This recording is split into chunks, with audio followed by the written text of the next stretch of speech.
Namaskar friends. Friends, this video is about the root causes of all problems that humans face in this life on earth. Why do we face problems? Why each and every human being faces problems? The present belief, I'm calling it a belief, the present belief why we face problems is the shortage of money. Everybody, every single person all over the earth thinks that if he has so much amount of money, then he will not face problems. Everybody has his own definition and how much money he needs to be happy, to live without the problems in this life. But is it really the money that solves all the problems? For instance, let us take a very simple example. The example is simple, but it is a very disturbing example. If you look around your own circle, your circle of family, your circle of friends, you will definitely find at least one or two persons who are having incurable diseases. There are people who have tons of money, lots of money.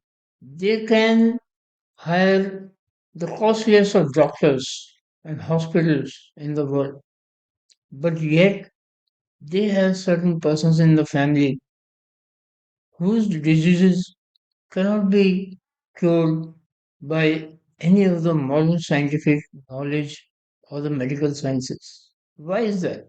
So, can money solve all the problems? No. Money can definitely ease your living, but again, most of the people, in fact, only the 4% of the world population have enough money to run their life. They have enough money in their hands to live.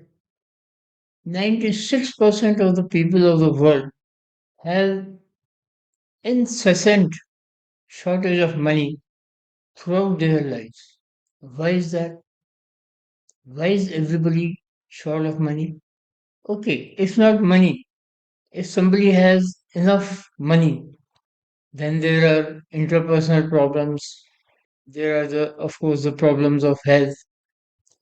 There are the problems arising out of ego. There are enmities and whatnot. Every single person is faced with some or the other problem. The present belief that money will solve all the problems is not correct. In the previous videos, we discussed how so many problems in life cannot be solved with money. You can check on the internet. You can see that only a few problems in life can be solved with money. So, what are the root causes of all of these problems? There is no science, there is no text which defines the root causes of all problems. But ancient Indian texts, they define the root causes of problems. And these causes are scattered at different places in different scriptures. So we have assimilated those causes and we are putting it up for your knowledge. So it is not just running after the money. Earning money is important. Earning a living is very important, as we discussed in the previous videos. But running blindly after money in an endless chase will not solve your problems in life. So let us have a look at the root causes of all the problems people face in life. Friends, the very first cause that we have assimilated is the conduct of the person. Manusmriti, which has been derived from the Vedas, it says, Achara paramo dharma shruti yukta smart evacha tasmadas min sudha yukto nityam sadat bandhija. As has been described in the Vedas and Shrutis, the good conduct of a person is the primary and supreme dharma. Friends, our Vedas describe the supreme dharma as the conduct of a person. Therefore, those who want their own betterment, this is what the verse is saying, they should always be making efforts to improve their own conduct. So, first of all, a person should be making efforts to improve his or her own conduct. Further, Manusmriti says, Achara Dichito Vipro na Ved Fal Mashute Acharen tu Sanyukta Sampurna Fal Bhav Bhavi. Those who are void of good conduct, they cannot get the happiness in life that arises from the practices suggested in the Vedas. Those who study and understand the knowledge and then move on the path of good conduct, only such people get complete happiness. Manusmriti further says, एवमाचारतो दृष्ट्वा धर्मस्य मुनियो गतिम सर्वस्य तपसो मूलाचारम जगृहु परम.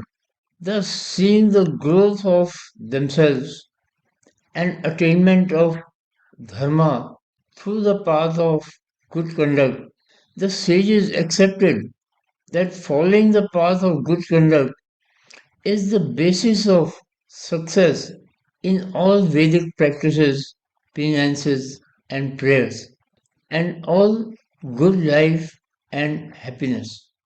Ancient Indian texts they define that being born as a human being, you have to be a human being first. So, what are those characteristics of the conduct which define being a human? These are very well defined in ancient Indian texts. And in short, I will describe them here. The very first conduct that being a human requires is speaking the truth always. A general notion has been pumped into our minds, hammered into our minds, that if we have to tell a lie for the good of a person, then that lie is okay. But no, friend. Eventually, all lies will lead to some problem or the other. Truth in ancient Indian texts has been described as equivalent to God Almighty Himself. There is a well known story of Shri Satyanarayan Katha, which is performed as a ritual in almost all of the Hindu households. Now, that Katha, people perform that Katha as a ritual, but soon after the ritual, they forget about the importance of that ritual, and that importance is speaking the truth always in all situations.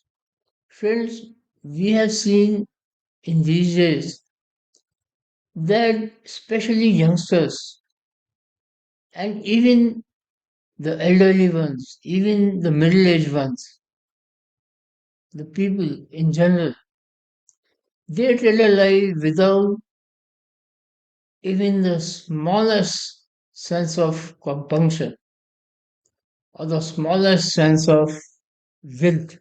People will tell a lie, even for very small things. The youngsters, the elderly ones, the middle aged ones, they will tell a lie, thinking that the other will never get to know. Yes, in most of the cases, people will never get to know. But that single lie leads to 100 lies. You will have to engage your intelligence into proving that whatever you said in that lie is correct. So your intelligence will always be engaged in creating stories to prove that whatever lies you're telling every day to many people are correct.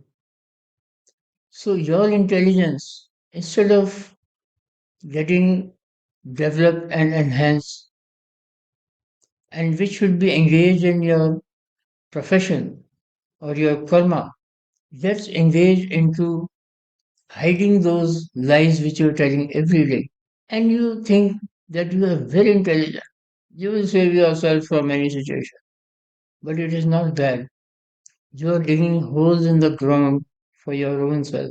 Your intelligence, which should be engaged in productive purposes, gets engaged into fruitless pursuits. At the same time, you should understand that if you, friends, remember, it is very important. If you just adhere to telling the truth all the time, in whatever situation you might be, it is an extremely powerful practice. It will develop an extremely strong personality. It will develop an extremely strong confidence in you. If you have told many lies, then you will know, okay, yes, I have told so many lies. And you will not even remember how many lies you have told. And then when you get into a situation, then you will try to save yourself by telling more lies. And again, getting yourself deeper into an abyss. But if you have always spoken the truth in all the situations, then you will know that, okay, I have never told a lie in my life. And come what may, whatever situation, let somebody prove me that I have told a lie. So it brings a whole lot of power inside you. That is the power of telling the truth, which has been eroded in almost all the societies all over the world. Friends, this is the first and the foremost important principle of being a human. And this is also the first and foremost principle for good conduct. And this is also the first and the foremost principle of Sanatan Dharma. We go to the next important conduct in the next video.